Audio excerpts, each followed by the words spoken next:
So many questions, so much excitement about the newest Sacramento King, DeMar DeRozan.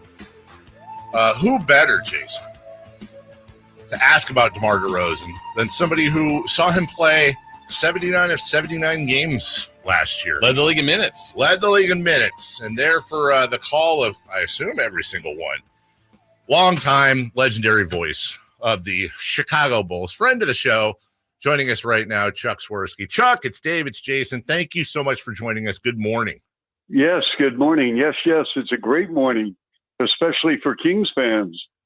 I guess my first question is the simplest one, Chuck. Jason's going to, I'm sure, ask next about the player. I'm just going to ask about the human, the leader, the teammate. What type of person are the Kings getting in DeMar DeRozan? Well, great question. And I hope Kings fans, along with the front office, coaching staff, players that are listening to your show right now, guys, I'm telling you right now, you got an incredible human being. Now, a lot of times we just throw these accolades around. I'm telling you, I was with this man 365 during the course of the season, before games, after games, during practice, everything. And he is the real deal. And he is a great locker room player, human being. Same thing with teammates, rookies, awesome. And he's one of the finest people. Forget basketball.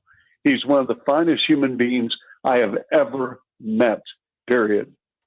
I mean, what a statement right there. I mean, are there stories that you could share possibly like that help?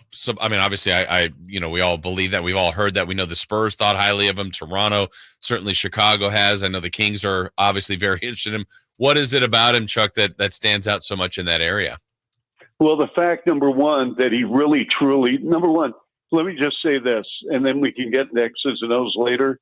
But one thing about DeMar is he loves the game. There are players who say they love the game, but he truly loves the game. And because of that, he cares. So we had a situation last year. Ayo Dosunmu had his jersey retired at the University of Illinois. Ayo, for your sake of your listeners, is a reserve guard on our team, really an up-and-coming player. But he's from the Chicagoland area, went to the University of Illinois, which is located about 2.5, 3 hours south of Chicago. And the Bulls, after practice, and Ayo was headed to Champaign for the jersey ceremony, and DeMar said, I got this. I'm going with you. So he arranged where they drove down to Champaign after practice, had Ayo's jersey retired, pulled a U-turn, was at practice the next morning at shoot-around. So this gives you an indication. This sent a message to every young player. Same thing with Dalen Terry. Invited Dalen Terry, Bulls #1 pick 2 years ago, out of Arizona. I want you to come to LA. I want you to train with me. So this is the type of person and player you're getting with DeMar DeRozan. Treats the media, total respect. And he's very humble for a guy that's been in the league and who's headed to the Hall of Fame, and he is a Hall of Fame player. 6-time All-Star. He is egoless, and yet on the floor, he gets it done every single night. His clutch numbers, you have it in front of you. Free throw attempts, you have it in front of you, and he shows up and he plays every game. I mean, he missed, 3 games this year? In 3 seasons with the Bulls, he played 93% of the time. And every game was anywhere between 35 to 40 minutes. That's voice of the Chicago Bulls, Chuck Swirsky. Nobody knows better about DeMar's person and a player. So I'll ask you this based on what you said, and I'll adjust the question a little bit, Chuck. We here in Sacramento have a well-deserved inferiority complex, not just because of the performance of the team over the years, but also we're Sacramento. We're surrounded by giants in San Francisco and LA, even San Diego, Tahoe. We're not a destination city. So I think for a lot of us, the joy was not just in getting the player and the human in DeMar DeRozan, but also the fact that if you believe reports, he chose us of his own free will over, amongst other teams, at least one of his hometown squads, the Clippers. So for us, Chuck, that's a shock. I'm guessing you're not as shocked as we are that he chose Sacramento. No, I'm not. He wants to win. He went through the Toronto. Toronto had some really good years with DeMar. They just couldn't get past LeBron with the Cavs and with Miami. I get that because, with the Bulls, in the first three championships, if you look at things, Cleveland had a really good ball club. New York, really good ball club. Reggie Miller, Indiana, they just couldn't get past MJ and Pippen. Well, in the case of DeMar, that Toronto team with himself, Kyle Lowry, really good ball club, but Cleveland too strong with LeBron, Miami the same thing. So now he gets traded for Kawhi Leonard. And what happens is that he gets traded. Kawhi Leonard plays one season with the Raptors. They win the title. And I'm telling you right now, and having covered this league and done this league, so they made a coaching change. Dwayne Casey released. Nick Nurse comes in, elevated from being an assistant to head coach. And I am telling you right now, even had they not made that trade with San Antonio, they would have won the title that year with DeMar DeRozan. And he came into San Antonio with a chip. And one of the best things that ever happened to DeMar DeRozan was playing under Pop. They have a special, special relationship because during that time in San Antonio, DeMar's father was very ill and passed away. And Greg Popovich stayed with him and was with him 24/7. And I'm talking about like 24/7 during the period of time with the passing and then with DeMar getting back and playing NBA games. And then he gets traded in a sign and trade with the Bulls. And he had 3 really, really good years, as you know, all-star with the Bulls. And the Bulls are going another direction. Like a lot of NBA teams, a run's over and you say many thanks. And the Bulls obviously are going to honor DeMar when the Kings come to town. But that's how this narrative played out. He is a great human being, and Kings fans are going to love him because he comes to play every night. Chuck, looking at the positives of him as a player on the floor, one of your great calls is Big Onions. Like he comes in and he's been clutch. You've said that for him many times.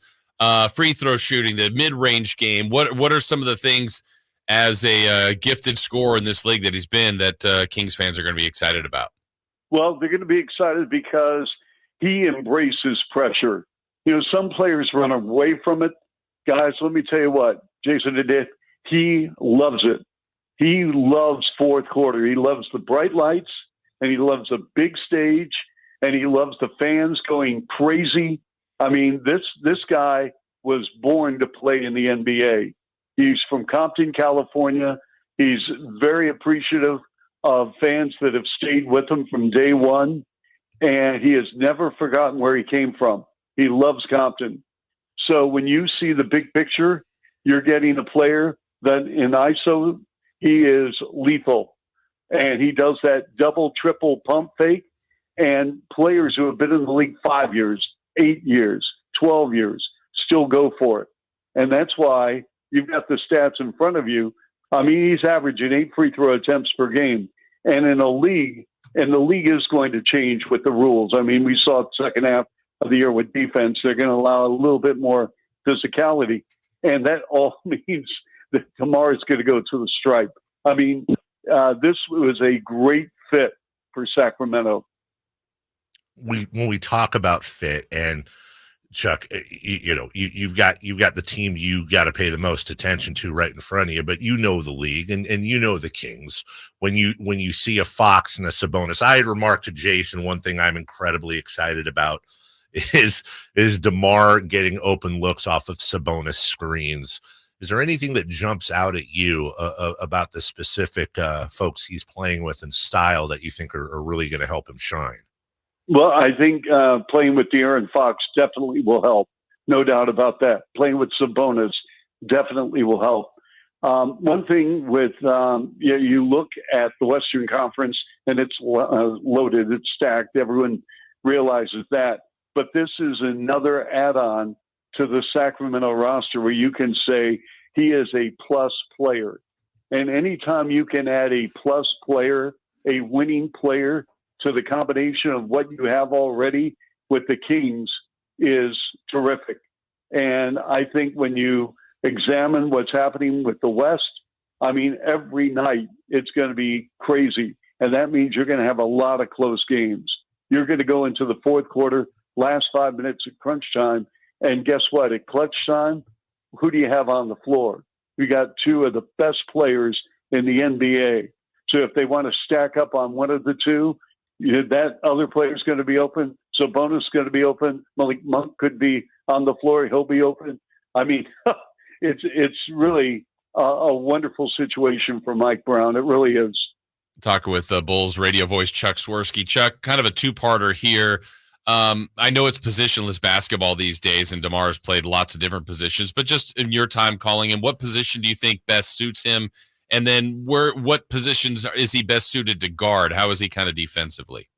Well, I'll say this. I think, and you're right on target regarding positionless basketball. I listen, if you ask DeMar, the Bulls went small so many times. I mean, Caruso was playing the 4, and Caruso was guarding Kevin Durant. He was guarding Giannis, and this is the way the league is trending.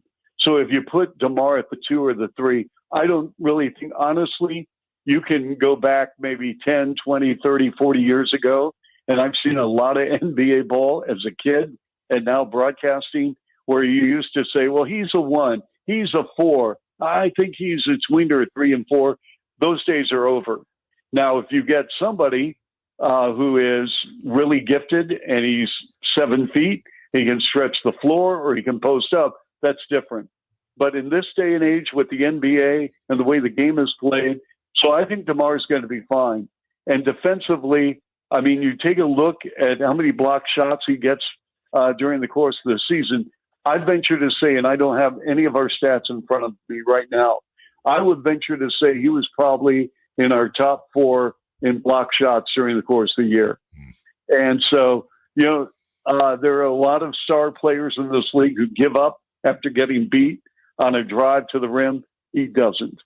So I think you're looking at a player who is still in his prime, by the way. A lot of times you get free agents at the tail end. They want to grab the money and that's it. Not with this guy. Money has never dictated DeMar DeRozan's ability to hoop. I mean, Toronto gave him a big deal, and then, he got traded, and then he got big money with the Bulls. He's getting a really nice check with the Kings. That has never, ever, ever defined DeRozan. Money never will. I mean, it comes with the perks of being an NBA player that you're going to get paid if you're a really good player. I understand that. But if you're telling me, is it driven for him? No. I mean, I think he wants to be appreciated. I think he wants to be respected, but he knows his place in this game and he knows where he is at in the history of the NBA.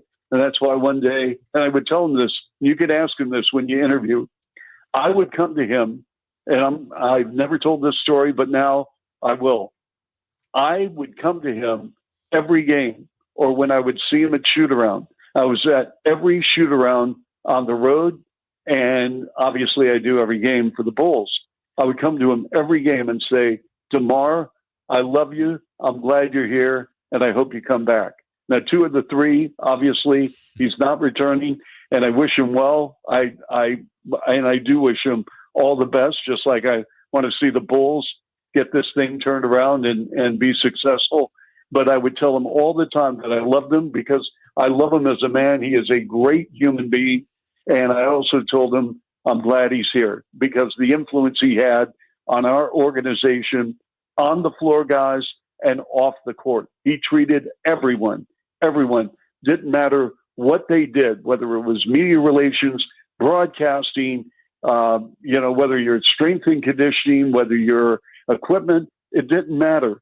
You know what? I mean, community relations, he would do stuff and always showed up on time. He was great. I think that's a great way to wrap it up. Yeah. We're not getting any better than that. That's the fantastic Chuck Swirsky, really swelling our hearts quite a bit. We we'd heard about him as a human. We obviously know about him as a player, but Chuck, for somebody like you to come on and put that into words, somebody who would know better than anyone who watched him full time over the last few years. And I something you said in the beginning of the interview, I can't wait to see that greeting he gets in Chicago when the Kings visit next year. Yeah. Well, he's very genuine. And if you save that clip where I told what I told you about how I would approach him, if you save that clip and play for him, he will verify that because that is a true story. I'll tell you what, I 100%, I guarantee you, number one, that's going to happen. We'll play it for him. Secondly, we'll send you that clip as well, because I got a feeling he'll say a couple nice things about you. How could you not? Chuck Swirsky, the voice of the Chicago Bulls. Always generous with your time. Thank you so much, and we'll talk to you soon. All right. Good luck. Thank you. Thank you. Chuck's great. I get Chuck is, you don't say as a lot as you can. Yeah. I get like second cousin to the G-Man vibes off of Chuck. Just one of those sweetheart guys who so loves what he does. Good at straightforward. Yeah. And look, we're all Chuck's not going to come on here and be like, tomorrow's okay. He was fine. He was, but he ain't lying. You can hear the passion and love in his voice. Well, and look, you do it. Look, for us, it's more fun. Like last year was or the year prior was about as much fun as we had because the Kings were getting better and it was exciting. So think about what the Bulls have kind of been through here lately, where they kind of went for it 2+ seasons ago, and they're adding all this stuff, and they're thinking there's a run, and it just doesn't happen. I know when Chuck said their run is over, and I was thinking, of course, I'm not gonna say it. I was like, they had a. I guess. That was the attempt, right? Yeah. And then you now know it's going to be tougher. Now they're going eventually, hopefully, to a direction, but I mean, you moved Caruso and DeRozan and got you got Giddey and Duarte. Yeah. I mean.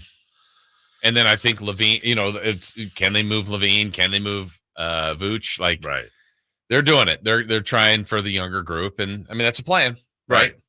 But we're the benefit of it. And so is OKC and whoever else gets some of these other players. And man, what he had to say about DeMar, though, was pretty encouraging. At least, I mean, first and foremost, as a human being, which, look, I don't think the Kings did it this way on purpose, but they've got a really good group of guys. Yes.